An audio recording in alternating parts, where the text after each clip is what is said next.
Home Alone, the closest I came to a home invasion. I'm a university student, and live in a rental house with 5 other people.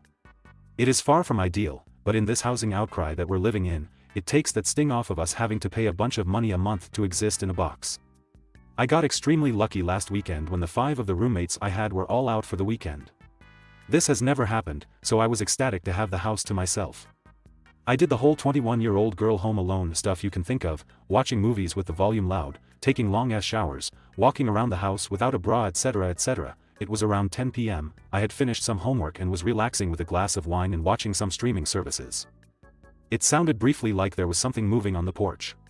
We've had a fox in our yard before, and the thing used to make a lot of noise on our porch, so I assumed that to be the case. After hearing some fumbling the second time, I went over to check through the window.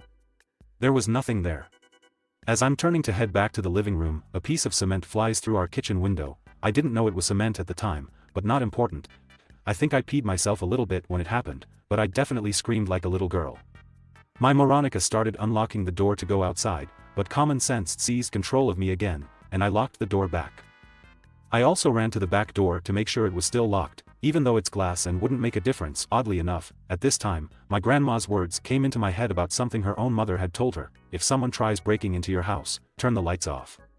You know the inside of your house better than they do. I shut the lights off in the living room and managed to turn the TV off, which was hard because my hands were upstairs bedroom, roast me if you want, and had turned all of the lights out in the house as I passed them.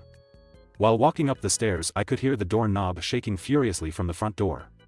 Don't know if there was more than one person, or if they realized they couldn't jump the fence to get into the backyard. While calling for emergency services on speaker, I secured my hunting knife to the end of my hockey stick with hot pink duct tape. I know that's probably one of the most Canadian things I could say. If I was going to have to use it, at least it would look fabulous. I stayed in the dark holding my makeshift spear for what was probably about 15 minutes. I'm really glad I wasn't being murdered in that amount of time. The operator told me police were coming, which they eventually did. Took a very unsettling amount of time. The only reason I left the bedroom in the first place was because I heard knocking on the door downstairs, and the police lights were flashing through the window. Otherwise, someone would have had to come in and physically pull me out the room. Statement was given, but that's all they did. Literally all they did. Nothing else. A very nice female officer stayed with me in the house and helped me clean up the glass until my brother showed up to bring me to his place for the rest of the weekend. So shout out to Officer Cutie with the tattoos. I made an appointment with a doctor to get out on anxiety medicine, as well as medicine for nightmares. I know I wasn't in any physical danger at that point, but I've had some very charming dreams about similar scenarios, and I was just finding it easier to stay awake.